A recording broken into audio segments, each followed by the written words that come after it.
perlu mengingatkan kami kepada kepala daerah tim incumbent ya dalam hal ini yang akan maju lagi pada pilkada 2020 nanti, yaitu tidak melakukan mutasi ya, melakukan mutasi karena sanksinya bisa diskualifikasi dari pasangan calon. Nah ini 6 bulan itu dihitung sejak penetapan calon tanggal 8 Juli 2020. Nah, kita tarik mundur ke belakang 6 bulan sebelum tanggal tersebut. Nah, karena itu Bawaslu dalam hal ini tentu akan melakukan pencegahan dulu, menghimbau jangan sampai terjadi dalam waktu dekat. Bawaslu Kabupaten Sorong Utara akan menyampaikan surat tertulis kepada Bupati terkait dengan larangan tersebut. Nah, karena kalau mutasi maksudnya tadi mutasi apa?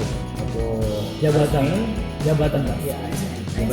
Jabatan ASN. Jadi misalnya dia merubah nih, kalau dinas sosial, dinas tindakan, segala pariwisata dipindahkan, diputar-putar lah ya. Ini tidak diperbolehkan, dilarang berdasarkan undang-undang yang ada nomor 10 tahun 2016. Itu 6 bulan sebelum penetapan. Ya, 6 bulan sebelum penetapan.